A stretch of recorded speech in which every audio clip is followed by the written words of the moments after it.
Hello students, আজকে তোমাদের জন্য ক্লাস 8 এর প্রশ্নবিচিত্র 2024 এর ম্যাথমেটিক্সের মডেল কোশ্চেন পেপার 10 আলোচনা করছি। এটা কাঁচরাপাড়া ইন্ডিয়ান গার্লস হাই স্কুলের প্রশ্ন।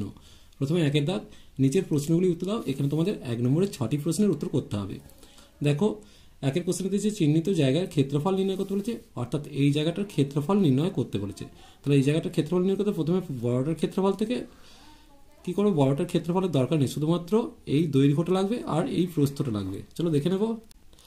প্রথমে দেখো, এই চিহ্নিত অংশ বাদে তাহলে যে দৈর্ঘ্যটা আছে সেটা আমি বের করবো। তাহলে চিহ্নিত অংশ বাদে দৈর্ঘ্যটা কত হবে? 15 থেকে দুদিক থেকে 2 মিটার বাদ যাবে। তাহলে 15 বিয়োগ 2 গুণিত 2 সমান দিয়ে 15 বিয়োগ 4 সমান দিয়ে 11 সেমি পেলাম। এবার প্রস্থটা কত হবে? সেই একইভাবে প্রস্থটা ছিল 12, তার থেকে দুদিকে 2 বাদ যাচ্ছে। তাহলে 12 মাইনাস 2 গুণিত 2 সমান দিয়ে 12 মাইনাস 4 সমান দিয়ে 8 সেমি। তাহলে চিহ্নিত অংশের ক্ষেত্রফল, চিহ্নিত অংশের দৈর্ঘ্য কত? 11, প্রস্থ কত? 8। তাহলে 11 গুণিত 8 করবো, যেমন 8 11 88 বর্গ সেমি, অর্থাৎ চিহ্নিত অংশের ক্ষেত্রফল হচ্ছে 88 বর্গ সেমি। এর পরেরটা দেখো, বলছে এ ও বি ধনাত্মক পূর্ণ সংখ্যা, এটা দেওয়া আছে, এ ও বি এর মান চেয়েছে। তাহলে প্রথমত আমি যদি বাঁ দিকটাকে ভাঙি, কি লিখবো? এ প্লাস বি ইন্টু এ মাইনাস বি সমান দিয়ে 11 গুণিত 9। দেখো এবার তুলনা করছি। তাহলে এ প্লাস বি এর ভ্যালু কত আসছে? এ প্লাস বি এর ভ্যালু আসছে 11 আর এ মাইনাস বি এর ভ্যালু আসছে 9। তাহলে যোগ করে দিলাম, বিবি কেটে গেল। তাহলে 2a সমান কত থাকছে? 20। তাহলে a সমান আসছে 10। তাহলে এর ভ্যালুটা 10 পেয়ে গেলাম। এখন যদি এই সমীকরণে 10টা বসিয়ে দিই, তাহলে কত পাচ্ছি? 10 প্লাস বি সমান দিয়ে 11। তাহলে সেখান থেকে বি সমান কত আসছে? 11 বিয়োগ 10, অর্থাৎ বি এর ভ্যালু আসছে 1। তাহলে এ হচ্ছে 10 আর বি হচ্ছে 1। এরপর দেখো, এবিসিডি সামন্ত্রিকের বিসিডি হচ্ছে 70 ডিগ্রি হলে বিএডি কোণের মান চেয়েছে। দেখো, বিসিডি যদি 70 ডিগ্রি হয় তাহলে বিএডিটাও 70 ডিগ্রি হবে, কারণ এরা সামন্ত্রিক বিপরীত কোণগুলো পরস্পর সমান হয়। তাহলে বিএডি সমান কত লিখবো? বিএডি সমান হচ্ছে 70 ডিগ্রি। এরপর দেখো, শূন্যস্থান পূরণ করতে দিয়েছে পাইচিত্রে বৃত্তকলার কেন্দ্রীয় কোণ 360 ডিগ্রি এর ভগ্নাংশ। এরপর দেখো 5টা প্রদত্ত কোণ জোড়া কোণ পরস্পর সম্পূরক কোণ। দেখো, সম্পূরক কোণ মানে হচ্ছে দুটো কোণের সমষ্টি 180 ডিগ্রি আসবে।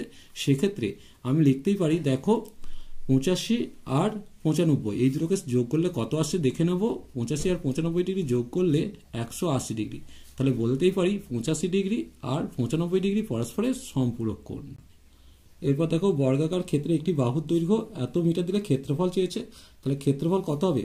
এটা স্কোয়ার করব, তার মানে 3x - 5 তার হোল স্কোয়ার বর্গ মিটার লিখে দেবো। এবার এটা তোমরা ভাঙতেও পারো, না ভাঙলেও কোনো অসুবিধা নেই। এরপর দেখো 2 এর দাগ, 150 জন একটি দলকে পছন্দের ঋতু জিজ্ঞাসা করায় প্রাপ্ত তথ্য দিয়ে প্রায়চিত্র অঙ্কন করলাম। তাহলে সবচেয়ে কম জন কোন ঋতু পছন্দ করে? দেখো, কম জন হচ্ছে বর্ষাকাল, তাহলে উত্তরটা হবে বর্ষাকাল। সব থেকে কম হচ্ছে বর্ষাকাল পছন্দ করে। এরপর দেখো 2টা, সবচেয়ে বেশি জন কোন ঋতু পছন্দ করে এবং কতজন? সবচেয়ে বেশি পছন্দ করে হচ্ছে শীতকাল, তাহলে উত্তর হবে শীতকাল। এবার কতজন? শীতকাল, সেক্ষেত্রে উত্তর হবে দেখো 150 গুণিত 40% সমান দিয়ে লিখতে পারি 150 গুণিত 40/100। দুটো শূন্য কাটিয়ে দিলাম। তাহলে 4 15 60 জন। তাহলে শীতকাল পছন্দ করে 60 জন। এবার দেখো, বসন্তকাল পছন্দ করে বৃত্তকালটি সম্পূর্ণ বৃত্তাকার ক্ষেত্রের কত অংশ? বসন্তকাল পছন্দ করছে কত? 30। তাহলে লিখতেই পারি সম্পূর্ণ বৃত্তকলার 30/100 অঙ্ক 100, অর্থাৎ 30% পছন্দ করছে। এটা যদি এতে করি 30%টাকে যদি আমি ভগ্নাংশ করি তাহলে কত আসছে? 3/10। তাহলে সেক্ষেত্রে তোমরা উত্তর লিখবে 3/10 অংশ পছন্দ করে। এরপর একটা ভাগ দিয়েছে, চলো দেখে নেব। দেখো, প্রথমত এখানে এম আছে, এম স্কোয়ার আছে, তাহলে এম খাওয়ালাম। তাহলে এম খাওয়ালে এম স্কোয়ার - 3m করলাম। চিহ্নগুলো চেঞ্জ করছি, এটা কেটে গেল। এটা 7m আসছে -21। এবার প্লাস 7 খাইয়ে দিলাম, 7m - 21 হলো। চিহ্নগুলো চেঞ্জ করছি, এটা কেটে গেল। তাহলে ভাগফল সমান কত আসছে? ভাগফল সমান হচ্ছে m + 7 আর ভাগশেষ 0, সেটা লিখে নিতে পারো।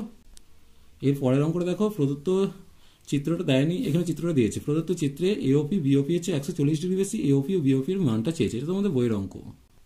দেখো, যেহেতু এবি সরলরেখার উপর ওপি দণ্ডায়মান হয়ে দুটো সন্নিহিত কোণ তৈরি হয়েছে, এই দুটো সন্নিহিত কোণের সমষ্টি কত? 180 ডিগ্রি। তাই লিখলাম এওপি যুক্ত বিওপি সমান দিয়ে 180 ডিগ্রি। এখন এওপিটা কি বলেছে? বিওপি হচ্ছে 140 ডিগ্রি বেশি, তাহলে এওপির বদলে লিখতে পারি কত? 140 ডিগ্রি প্লাস বিওপি প্লাস এখানে একটা বিওপি আছে, তাহলে বিওপিটা লিখে নেব সমান দিয়ে 180 ডিগ্রি। সেখান থেকে কটা বিওপি হলো? দুটো, তাহলে 2 গুণিত বিওপি সমান দিয়ে 180 ডিগ্রি মাইনাস 140 ডিগ্রি। সেক্ষেত্রে 2 বিওপি সমান কত পেলাম? 2 বিওপি সমান হচ্ছে 40 ডিগ্রি পেলাম। তাহলে সেক্ষেত্রে বিওপি এর মান কত আসছে? বিওপি আসছে 20 ডিগ্রি, তাহলে বিওপির মান 20 ডিগ্রি। অতএব এওপি সমান কত আসবে? এওপি হচ্ছে 140 ডিগ্রি প্লাস বিওপি মানে 20 ডিগ্রি সমান দিয়ে 160 ডিগ্রি। অর্থাৎ এওপি হচ্ছে 160 ডিগ্রি আর বিওপি আসছে 20 ডিগ্রি। আজ এই পর্যন্তই। নেক্সট ভিডিও নিয়ে খুব তাড়াতাড়ি হাজির হবো। ভিডিওটি ভালো লাগলে লাইক শেয়ার কমেন্ট করো, পারলে চ্যানেলটিকে সাবস্ক্রাইব করে নিও। চলো টাটা, বাই বাই।